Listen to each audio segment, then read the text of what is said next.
imani iko chini sana, kwa sababu ukiangalia kila uchao ambapo tunawabadilisha wale makamishna, utapata wale ambao wanaletwa pale ni kama wanakuja kufanya kazi ya wanasiasa. Nasema hivyo kwa sababu ukiangalia hata saizi wale ambao wameletwa, kuna wale ambao wanahisi ya kwamba ile nafasi, ile jopo ambayo inafanya zile interview, unapata shida ambayo tulikuwa nayo hapo awali. Wiper walikuwa na hisi ya kwamba hawana mwakilishi, ODM ilikuwa na mwakilishi, rais alikuwa na mwakilishi. Sasa shida inafika pale kwa sababu unapata watu wale ambao watachaguliwa kwa makamishna kidogo watafanya nani kazi? Ni wananchi ama wanasiasa? Lakini wengine wanasema kwamba IEBC haina uamuzi, wao kazi yao ni kuhesabu tu kura peke yake. Huwezi sema vile kwa sababu unaona kila mtu anahisi ya kwamba kuna wakati mchezo unachezwa. Unaelewa? Ndiyo mahakama ilisema ya kwamba the tally at the polling station is final. Lakini kuna wale wanahisi ya kwamba ukiangalia kama juzi ambapo tulitoka uchaguzi ambao mwaka ulishaisha, kidogo walikuwa wanaonyesha ile takwimu ya vile zinakuja, ikafika mahali ikasimama. Sasa kuna wale wanahisi ya kwamba pale hakuna uadilifu kidogo, hakuna uwazi. Na ndio maana unaona wakati wa kutangaza matokeo kuna wale wanne wakatokea wakasema hatuungi kwa sababu walikuwa katika mrengo fulani kwa vile ambavyo ilikuwa inajulikana.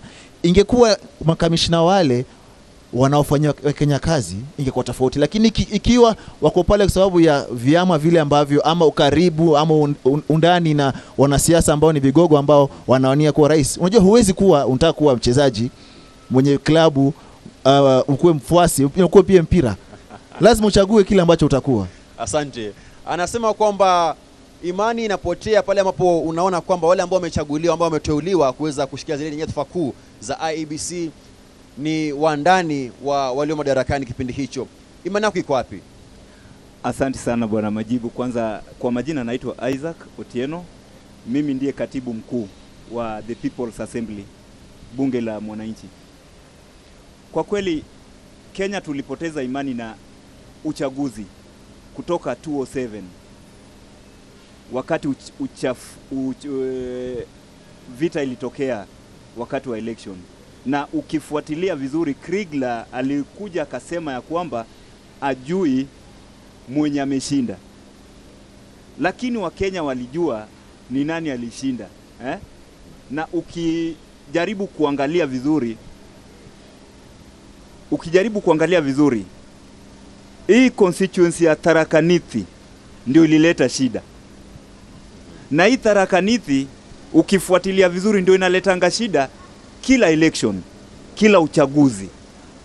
Hii Tharaka Nithi moja unapata watu wako zaidi ya 1100 na wa kupiga kura, lakini ukikuja kwa hesabu yao unapata iko chini. So Kenya tumepoteza imani sana na IEBC na hatujui vile tunaweza rekebisha hii ili tuwe na imani tena na IEBC. Na imani tukitaka kuwa na IEBC lazima wanasiasa wakae kando, lakini wasipokuwa kando unapata ODM inataka watu wao waingize, UDA waingize, Wiper waingize. Kama sasa hivi hii IEBC ambayo iko proposed, hiyo si IEBC. Asante. Ni mfuko ya mtu. Asante. Anasema wote hawana imani kabisa na IEBC. Kwa kifupi tu, kabla nipate kauli za walio nyuma yako, niambie jina lako nani na pia vile vile unieleze, je, IEBC ni taasisi ambayo inaweza kuaminika na Wakenya? Naam, asante sana. Kwa majina najulikana kama Bi Alionya Roslyn, Mkenya, na najivunia sana kuwa msichana ambaye ni Gen Z. Kwa swali lako, Wakenya kwa jumla ama asilimia kubwa hawana imani kabisa na IEBC, na nitakupatia statistics. Voter turnout ya 2017 ilikuwa 78%. Voter turnout ya 2022 ilikuwa 65-64 hapo, siko sure, very sure. Hiyo inaonyesha kwamba kuna 10% ya wapiga kura wa Kenya ambao waliangalia ule uchaguzi na labda kwa hisia fulani wakaona kwamba whether they vote ama wakose kuvote, mtu ambaye atateuliwa kuwa rais ni mtu ambaye wale watu ambao wako kwenye IEBC wataamua. Na zile vitu ambazo zilifanya Wakenya wakafeel hivyo ni kitu ambacho mwenzangu ameongelelea. votes ambazo zimekuwa tallied at the center. Kama vote imejulikana imekuwa tallied 200 vote, kwa nini lazima tubebe ile vote kwa wiki mzima ndio twende tu-announce pale Bomas? Na kijana mwenzangu hapa wa bunge la mwananchi amesema kwamba hakuna solution, lakini mimi naona kuna solution as a Gen Z. In 2027, at the tallying center at the ward level, we will have Gen Z representatives to count the votes and to announce the votes. Alafu tutaungana kama Gen Z, kama ni Nairobi County, kuna Gen Z wa kule Githurai, Gen Z wa Kangemi, atatuambia ni ngapi na tutajua ni votes ngapi za rais zimepigwa katika Nairobi County, na tutafanya hivyo katika Kakamega County, tutafanya hivyo katika Bungoma County. Hamna haja na magavana, MCA, mnataka zile za rais peke yake. Lazima rais ametuchosha bana, lazima kwende nyumbani. Asante. Kidogo tu naarifa kuna mahali anafaa kuelekea hawa. Nakuja kwa kifupi tu. Ni kweli hamjalala mkiuliza yuko wapi Boniface Mwangi, lakini tukirejelea hili swala la IEBC. Wanasema kwamba hakujakuwa na imani, wengi hata hawajakuwa kijitokeza kupiga kura sababu hawana imani na IEBC. Je, wewe kama kijana raundi hii utajitokeza kupiga kura na ni kipi kitakusukuma? Kwanza kabisa asante sana. Kwa majina ni Geoffrey Mboya. Nimepiga kura, nilipiga kura in 2022 na nimepiga na natumai pia ndapiga kura 2027. Lakini kwanza kabisa ningeanza na swala kuu ya kwamba tuko na msukumo kubwa sana ya kuhamasisha serikali ya Tanzania kuachilia Boniface Mwangi ambaye mpaka sasa hivi hatujui ako wapi. Nikirejelea mambo na IEBC, kwanza kabisa ningependa kurejelea ripoti ambayo ilitolewa na TIFA. So TIFA huwa ina conduct research. So asilimia 50% across the country hawana imani na IEBC kuconduct a fair election. Pia hata before election watu hawajui the electoral process. 8% ya country mzima, only 8% ndio wanajua the electoral process. So hata tusingililie kupiga kura, yani asilimia 8 ndio wanajua ya kwamba electoral process inaanza hapa na inaishia hapa. So IEBC na serikali wajafanya kazi kubwa ya kufanya civic education. Watu kwanza wanafai waelewe unapiga aje kura, watu wanaanza process gani hadi tamati. La pili nikimalizia, pia tuko na challenge kubwa ya kurely kwa wale watu ambao wamepewa mandate ya kuoversee the election. Hatutawahi sahau mambo ya Msando. Hatutawahi sahau kifo cha Msando ambaye alikuwa anashikilia sekta ya teknolojia na ambayo ilikuwa very key in terms of counting the votes. So itatubidi sana kama Wakenya tukue mstari wa mbele kuensure ya kwamba wale commissioners ambao wanakuwa vetted. Nadhani process imeisha, but we still have a long way to go kuensure people vetted as commissioners ni watu wa integrity, ni watu watafanya hiyo kazi, na ni watu wataensure result ambazo tunapata kama Wakenya ni haki. Na 2027 hatutalala, tutakaa macho asubuhi, jioni, mchana, kila saa. Asante. Nipate kauli ya Bingu hapo nyuma yako kidogo, anataka kuzungumza. Kwa kifupi tu, ni kweli wengi wanasema kwamba hawana imani kabisa na IEBC. Na dada amesema 2027 wakihesabu Gen Z pia wanahesabu. Huo ndio mwelekeo? Okay, mimi kama Godha Mgodhe, jina ni moja since maandamano mpaka wa leo, timu wa Monyoro, sawa? Niko tu na kitu moja nataka kuguzia. Tuko na soko. Na soko imebeba nyanya. Huyu mama anauza nyanya, ndio ule anauza nyanya hapo kando, ndio ule anauza nyanya pale kando. Na kuna sijui niseme aje. Wakati ule customer ametoka pale, si eti Njeri ana nyanya, si eti Odhiambo ana nyanya. Odhiambo ako na nyanya? hiyo naongelelea kuhusu chama kidogo, mtaniruhusu tu kwa dakika kidogo. Tulipata Regejia akifungua pale chama yake pale, and I see some people appearing there. Kama hatuna trust yenyewe kwa hii government yenyewe, sasa hata hiyo IEBC ambayo inachaguliwa kutoka kwa room ya mtu, hii hata si neighbor, ni room ya mtu, bedroom, anaenda nachukua watu wanaokota. Mimi kama Gen Z na sikupendi na sikutambui, alafu nichukulie mtu kwa bedroom yako kuja unisimamishie, uniambie ati huyu ndiye anaenda kusimamia election. Do you think election ni free and fair? Ni free and fair election? So mimi siwezi danganywa. As Gen Z, as Godhe Mgodhe, nimesema whether it's bad or good, mimi nimesimama na kusema hakuna IEBC ya ukweli Kenya kama hatutakuwa na watu uongozi ambao inatoka kwa akili ya mtu, hapana kutoka kwa mfuko ya mtu. Asante. Ya mwisho nikimalizia, namaliza tunaguza tu kidogo baba. Utanisamehea. Kuna huyu kijana wetu mmoja anaitwa Mwangi. Boniface Mwangi is a true leader. Na mimi nashindwa maadhe tu na uko tu mamnu umezaa kama watoto wengine kama wengine. Mbona uchukue Boniface Mwangi uweke jela? Can't you just bring for us Boniface Mwangi? Then ndio tukuoneshe as unajua sisi ni Kenya we are just a small country, a small. Na tunaweza fanya hiyo Tanzania. Na si wa Tanzania wako hapa. Tutaweka kwa gunia tuwaletea. Thank you. Ni maoni yake hayo. Amesema ni maoni yake Godhe Mgodhe. Kwa kifupi tu maoni yako ni yapi pia wewe? Okay, mimi naitwa Julius Kimani. Ile kitu moja naweza kusema ni ati hivyo imesemekana ama inasemekana the prevailing issue ni watu wana imani na IEBC.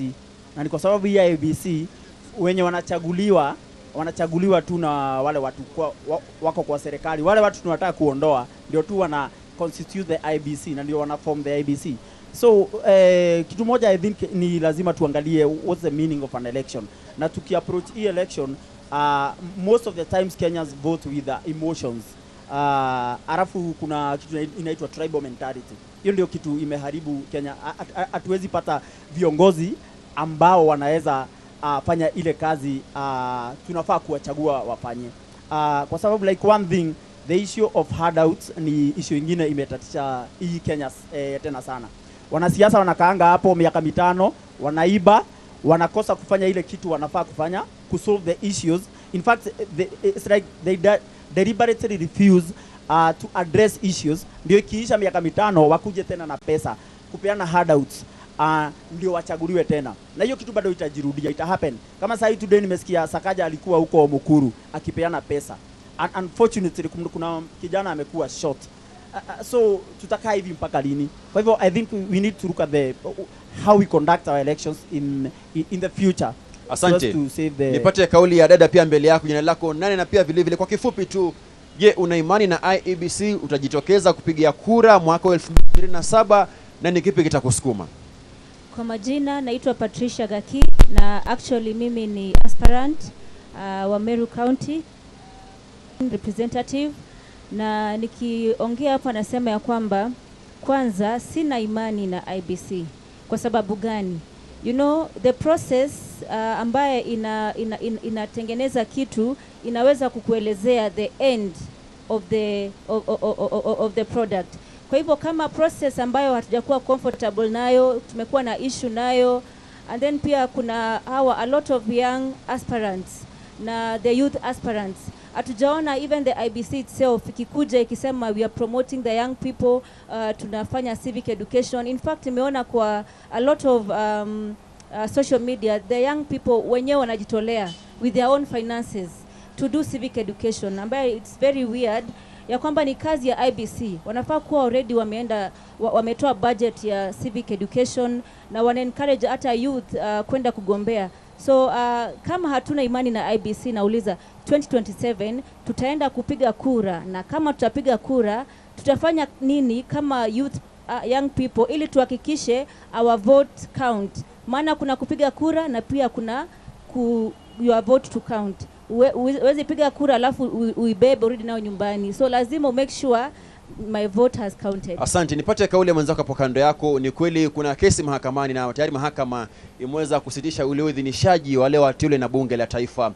Lakini wewe kama kijana Je, una imani kwamba IEBC inaweza kuandaa mchakato mzima wa uchaguzi bila kuingiliwa kisiasa? Okay, kwa majina ni Elena Koth. Mimi kama kijana tumeishi tukiona uchaguzi ukiendelea baada ya kila miaka mitano, na hatuna imani kabisa katika IEBC because the persons, the nominees, they are selected there so that they can also select the leaders when election comes. Actually, the leaders in Kenya are not elected, they are selected. So sina imani kabisa na IEBC kwa sababu wao wenyewe, like, I choose who I want, not who the public wants. I think the selection should be a public participation, but in this case these people are selected. So I select you so that you can select me when my time comes. Asante. Anasema uchaguzi wa viongozi hawachaguliwi, wanateuliwa. Nipata kauli mwingine hapo kando yako. Kauli yako nipe bingwa. Jina lako nani kwanza? Ya, kwa majina naitwa Sayel Manguyo. Mimi ni mwanaharakati wa kutetea haki za kibinadamu. Na kama wenzangu vile walivyoguzia kwamba tunahusunika kama wanaofanya ukereketo Kenya, juu tunajua swala ambazo tunapitia Kenya na baina ya Kenya na Tanzania sasa hizi. So ningependa kutoa kauli yangu kulingana na IEBC. Ya kwanza, hatuna imani na hatuna amani pia kwa IEBC ambayo inachaguliwa. Tulivyoona kwamba yule ambaye wale walikuwa vetted ama wale walifanya submission ya kwamba wanataka wanawania kitio ya IEBC, wale waliondolewa mbali. Lakini ukijaribu kuja kuangalia, wakaenda kumtoa jamaa mmoja huko, wale wanajuana nao. Ukijaribu kuangalia deputy ni mtu ambaye tumekuwa tukisumbuana pale ORPP. Mimi nimejaribu kuregister chama yangu Anderitu akakataa kuregister chama yangu. Lakini ukijaribu kuangalia vyama zote zingine ameziregister, hata vyama zenye zinakuja as long as chama ni ya mtu bwenyenye. Lakini kulingana na vyama zetu sisi vijana, Anderitu, I can say that she is incompetent, but it's quite unfortunate that ni yeye ndio bado anarudishwa kuwe deputy wa IEBC. So sisi kama vijana 2022 kikuja, IEBC inachaguliwa, tuna imani nayo. Sisi 2027 sisi tutakuwa na parallel IEBC yetu ambayo tutahesabu kura zetu. Kama mbunge wetu ni huyu, tutajua amepata kura ngapi na hiyo kura imetoka wapi na wapi. Kwa hivyo hiyo game wanajaribu kucheza, my friend, tumewashika shingo na tunawajua game yenye mnajaribu kuplan. Tuko na nyinyi. Asante. Nije upande huu mwingine, naona wakili anacheka hapa. Nikuulize Bwana Nurdin Kagai, ni kweli mwasikia Wakenya hawana imani kabisa na tume hii ya IEBC, japo tunasema kwamba ni tume huru. Labda kipi kifanyike kurejesha imani ya Wakenya kwa tume hii ya IEBC? Kwanza kabisa, ukiwasikia wote wanasema ni kwamba wanahisi ya kwamba kila yule ambaye anakuwa commissioner anaenda kumfanyia kazi mwanasiasa, hamfanyii Mkenya. Pale ambapo ni vigumu, lakini pale ambapo hawa wachezaji ambao wanatafuta viti wangeweza kuacha, unajua inaitwa independent. Inaanza na jina. If the independence is not there, inamaanisha hiyo tume haina nguvu, uelewa? Lakini pale ambapo inaonekana wanashurutishwa, wanasukumwa, wanaongozwa, inamaanisha takwimu ambao watatoa itaonyesha si ya kweli. Na hapo ndo Wakenya wana shida nayo. Ukumbuke saizi kuna kesi mahakamani vile ambavyo umesema. Mahakama ikitupilia mbali kesi ile, watu hao waende bungeni wapitishwe, waapishwe wa makamishna. Kazi kubwa itakuwa kuonyesha kwamba kama watu watakuwa na imani nayo, ni hii mchaguzi mdogo ambao inafaa kuja. Kuna ma MCA, kuna wabunge ambao zinafaa zifanywe. Wakifeli pale, hakuna vile Wakenya wataweza kuwa tayari, hakuna imani. Lakini hapo mbele wakifeli hizi mchaguzi midogo, inamaanisha ile mchaguzi mkubwa vile ambavyo wanakuambia, wakipanga unapanga, wakihesabu watahesabu, wakitangaza watatangaza. Unaelewa? Na inamaanisha kwamba kuna ule uadilifu ambao hauko. Na ndio maana unaona katiba inasema kuna ile leadership and integrity. So most of these leaders failed on that. Ile chapter 6. Pale ambapo utaweza kuiweka iwe lazima upate kazi fulani, lazima uweze kuonyesha kwamba una tajriba fulani na una uadilifu. Basi hapo ndo utapona. Bila hiyo Wakenya vile unasikia wakwambia wamejipanga. Kabisa. Wanasema wakihesabu pia wanahesabu. Usicheze na jenzi. Nipata kauli yako pia bingwa. Unasemaje? Je, kipi kifanyike Wakenya waweze kurejesha ile imani yao kwa tume hii ya IEBC? Okay, kwanza nikikurudisha nyuma kidogo. Sisi kama bunge la mwananchi, sisi ndiye watu ambaye tulipeleka petition, na ukifuatilia petitions ambaye zilisomwa pale kwa nini wakati wa kuchagua wale commissioners, petition yetu ilikuwa number 3, na tulipetition Nyachai na karakta zake, na ilipatikana petition yetu ilikuwa ya haki. Sisi kama bunge la mwananchi tunaangalianga yule uadilifu ya mtu, na sisi kama wananchi tunahitaji nini, na hiyo ndio kazi yetu kama bunge la mwananchi. Na kuambia election 2027 kama itaenda vile Ruto amepanga, there will be no election. True. Lakini wanasema kwamba viongozi ambao wanaegemea upande wa rais wameongea mara si moja mara si mara mbili kwamba IEBC haiamui nani mshindi, kazi yao ni kuhesabu kura peke yake. Ndugu yangu, nataka kukuleta mahali kitu inafanya nasema there will be no election.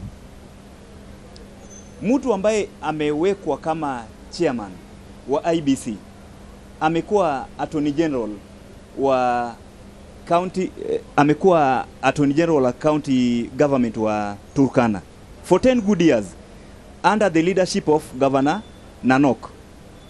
Kwa sasa Nanok ako wapi? Ako State House. Deputy ambaye analetwa kama deputy wake Anderitu amekuwa akisumbua hizi vyama ambaye ziko.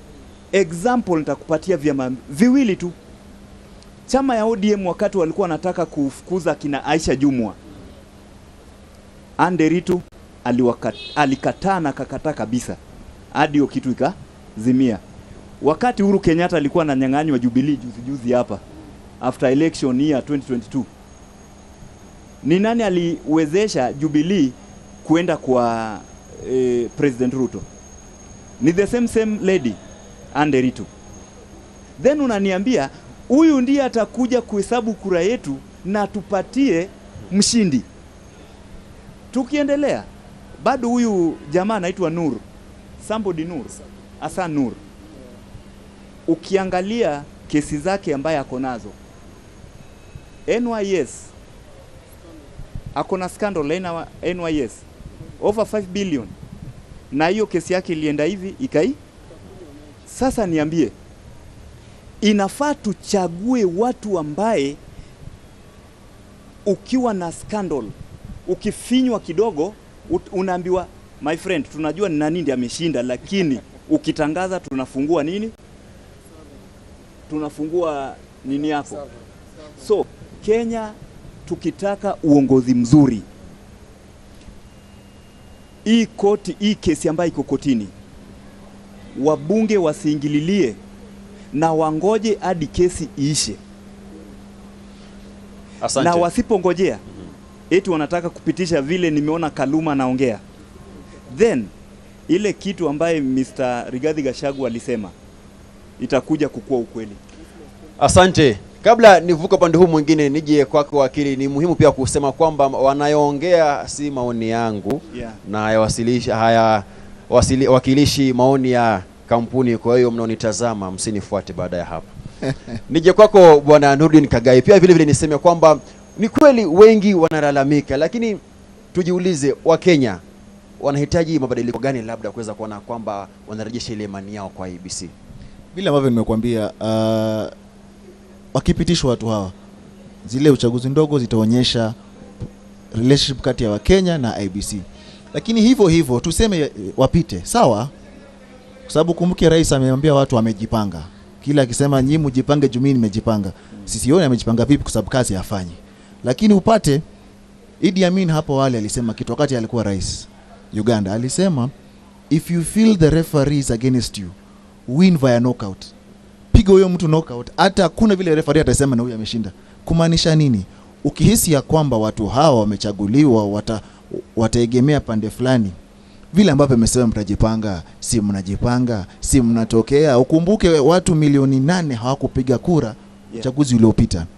Mobilize. watoe watu wao wapige kura. Mna marununu, mna rekodi. Ukiona kitu ambayo inafanyika si haki, unaonyesha. Pale ambapo unajua hapa kura imetoka 2000, hakuna vile mnakubali zaidi ya 2000 itangazwe. Ni hivyo hivyo, kumaanisha kwamba ukiangalia hapo awali Bobi Wine ambapo alikuwa anashindana na Museveni, alikuwa anaambia watu wake ni vile bado ile demokrasia yao iko nyuma kidogo. Anawaambia waonyeshe, chukua video, chukua picha, onyesha. Lakini ikisema mlalamike kila uchao, ndiyo ni vigumu ni vigumu, lakini lazima pia mjipange. Piga via knockout at the end of the day. Hata kama kuna mchezo, kuna ukora, kuna gap fulani ya kura ambayo hata ufanye nini huwezi jaza. Mjibu niko na jibu. Dakika moja. Kuna okay. Maliza tu kauli yako. Okay. Kunayo kesi ya Maina Kiai ambaye alileta ikakuwa na iko hata kwa katiba sahihi. Inasema hivi: uchaguzi inaisha pale kwa constituency level. Lakini hawa mabwenyenye na watu wa IBC wamekuwa wakiharibu 2027. Na naambia wa Kenya tufuate katiba, na katiba inasema uchaguzi ishe wapi? Pale kwa constituency level. So hesabu zote ambaye zitaletwa hapa Bomas tukatai, tumalize wapi? Pale kwa constituency level.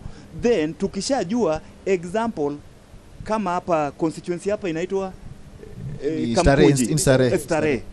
Tukishajua Starehe president amepata kura 10,000, yule mtu anamfuata amepata 5,000. Tunataka kuona hiyo 10,000 hiyo na 5,000 hiyo ndio inaenda wapi?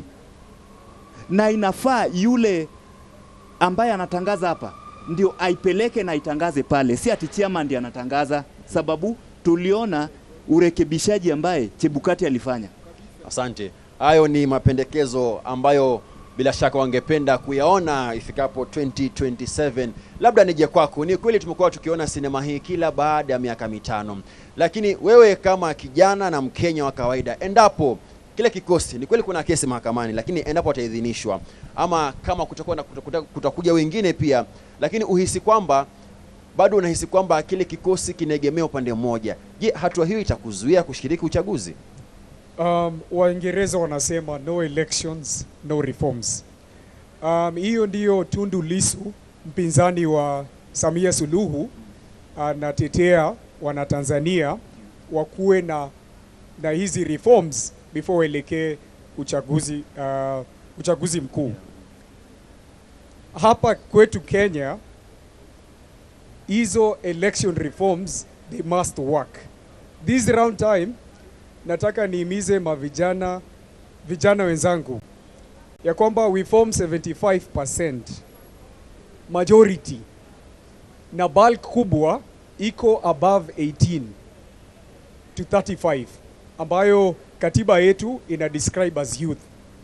Nataka hii 2027 we have a ballot revolution. Vijana wote wamekuwa kisema previous years ya kwamba we have low voter turnout kwa vijana, lakini 2027 vijana lazima wachukue kura, lazima tukue na ballot revolution, lazima tukue na wingi wa kura kwa vijana. Aya, nikijibu swali yako nitasema hivi ya kwamba tunaona hata kesi zikienda mahakamani sometimes ziko flawed. Kuna kitu wanasema jury pesa. Hii jury pesa pia inaharibu mahakama zetu. So wale observers wa elections kwa region yetu, AU, wote hao election observers tunawaambia wafungue macho, waangalie ya kwamba kesi inasikizwa na judges ambao hawana upendeleo, na ya kwamba tamati ya mambo haya ni ya kwamba tutakuwa na reconstitution successful. La mwisho, hii reconstitution ya IBC imekuwa delayed sana. 2022 wakati ilikuwa dismantled. Tumengoja the earliest possible walikuwa wamesema ilikuwa March 2024 last year. Asante. Lakini bado hiyo process imedelay mpaka hapa. Tunajua hizi ni njama za kuensure ya kwamba wale ambao wanakuwa selected kama commissioners ni watu ambao wako side ya hii serikali. Asante. Na tutazidi kukua macho kuensure ya kwamba reconstitution ya IBC commissioners iko fair na credible tukielekea 2027. Asante, na ni muhimu pia kusema kwamba hata ule wainishaji wa mipaka hautawezekana kabla ya uchaguzi mkuu wa 2027. Labda kwa kifupi tumpate kauli yake dadangu. Amezungumzia kwamba atajitokeza hata endapo hatakuwa na imani na ile tume huru ya IBC. Je, ni sawa kwako pia endapo utahisi kwamba wale wagombea wameteuliwa kwa ushawishi wa kisiasa, hatua hii itakuzuia kushiriki uchaguzi? Kwa swala hilo sidhani kwamba Wakenya wanafaa kususia uchaguzi in totality kwa sababu hawa watu wamechaguliwa. Wakenya tunafaa tujue ya kwamba, nitawapatia scenario. Sisi Wakenya ni kama wale watu ambao tunaenda kuingia kwenye klabu ya VIP na kuna bouncers pale. Wale bouncers ni wawili. Nimeona watu wakizungumzia Ande Rutu, nimeona watu wakizungumzia yule rafiki wa governor Nanok. Hawa ni watu tu wawili. Hawezi tushinda sisi wapiga kura milioni 20 na. Kwa himizo kwa vijana wenzangu, wajitokeze, wachukue ID, na wakati ambapo IBC itakuwa constituted, waende katika the IBC stations, waregister as voters. Na maoni yangu kwa IBC, in case ile kesi yenye ambayo iko kotini itapitishwa na wataweza kupita kama wale ambao wamechaguliwa na rais, naweza wapatia mawaidha kama mwana Gen Z. Wakipata nafasi ile ya kuingia katika zile nafasi, wakuwe na transparency in recruitment of the regional returning officers, polling returning officers. Wakuwe na uwazi wa kuhesabu kura, ya kwamba hata kama tuseme watu wanasema ni Ruto amewachagua, watamuuliza Ruto, tumeenda tumehesabu kura, haukupata kura. Ni Wakenya walipigia kura mtu fulani, tulifanya kazi yetu ambayo ulitupatia. Mawaidha yangu kwao watu wa IBC, in case wapitishwe katika ile court process, wakuwe na transparency, wakuwe na inclusivity. Lazima wa include the young people in the electoral process, because that panel haina youthful person. A 48-year-old is not a young person.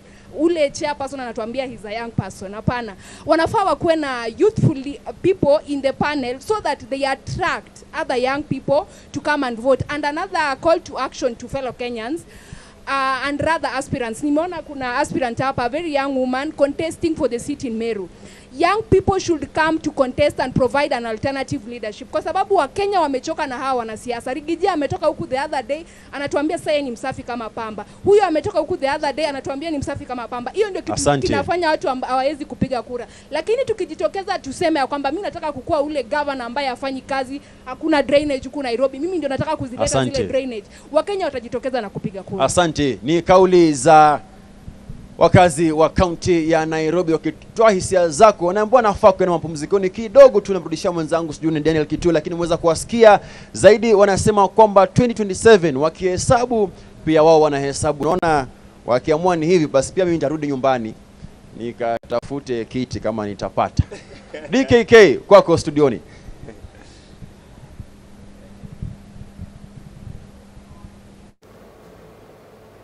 Na asante sana Majibu Kitsao, tumekupata vizuri kabisa. Mdahalo wa wananchi katikati mwa jiji la Nairobi hapo wakizungumzia kuhusu uhuru wa tume huru ya uchaguzi wa mipaka IEBC. Lakini moja kwa moja sasa tuelekee katika studio C, tuungane na mwanahabari wetu Theo Mashari atueleze Wakenya wanasema nini katika mitandao ya kijamii.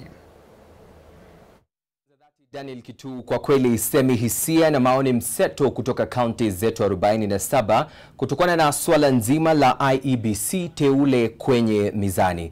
Na katika mitandao yetu ya kijamii hapa X, Facebook na WhatsApp, maoni pia yamezidi kufurika kweli kutokana na swali letu la siku ambalo tuliuliza ni kwamba una imani IEBC iliyoteuliwa itaendesha uchaguzi huru na wa haki. Na kama vile tumeshuhudia maoni, tuanze tu na baadhi ya mitandao yetu ya kijamii tupate baadhi ya maoni ambayo yamezidi kutiririka. Mwelekezi wangu tunaanza na WhatsApp, ama hiyo ni SMS. Njeri Wairimu anasema kwamba ni kwa nini nitegemee IEBC ilhali uwazi na uwajibikaji ni hadithi tu. Huku wanasiasa bado wanazunguka nyuma ya pazia, sio rahisi kuamini mabadiliko. Huyo ni Njeri Wairimu kupitia nambari yetu ya simu ambayo inapita pale chini ya runinga yako. Brian Otieno anasema kwamba hapana, sina imani kabisa. IEBC imekuwa ikihusishwa na ukosefu wa uwazi na ushawishi wa kisiasa.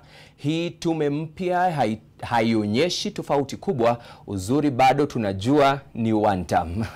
Huyo ni Brian Otieno. Tupate mwingine. Grace Njeri anasema kwamba uteuzi wa IEBC haukuwa wazi.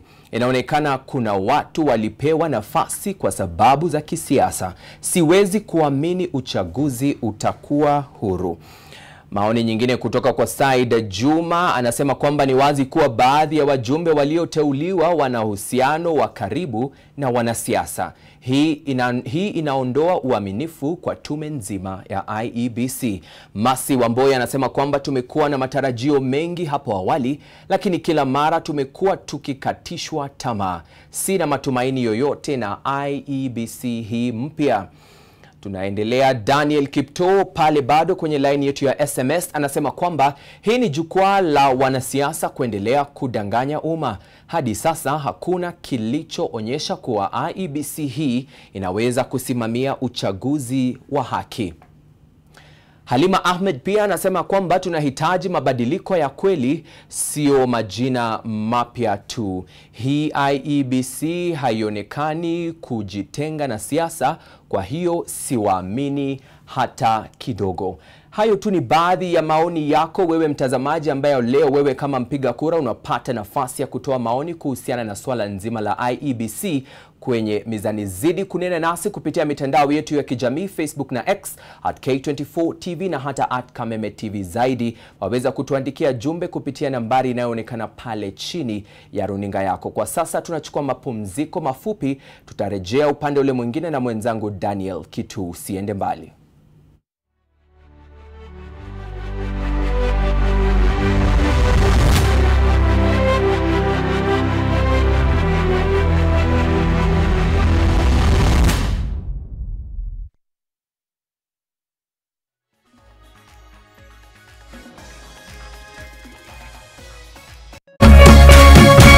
Kameme TV, Muthegi wa Ruriri.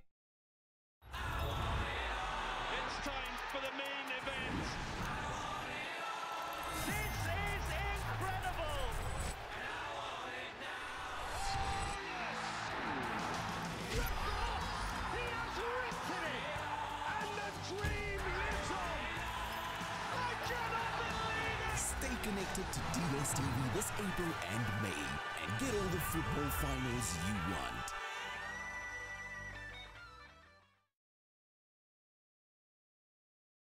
Naeza kuwa sina godfather, sina any support system, lakini kwa uwezo wake Mwenyezi Mungu, in one way or the other, one day one time, mambo yangu itakuja kuwa sawa.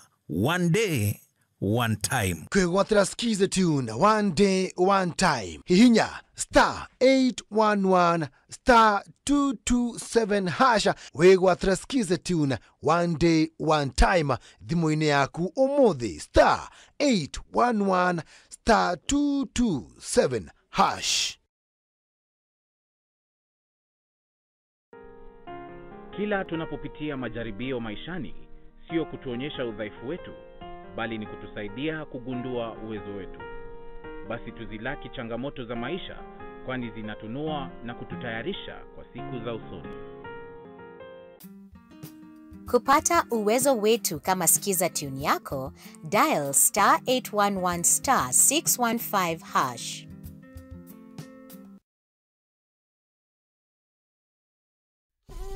Vultures are gathering, Ladama. With every bit that falls, power shifts. I want them to feel the emptiness I feel.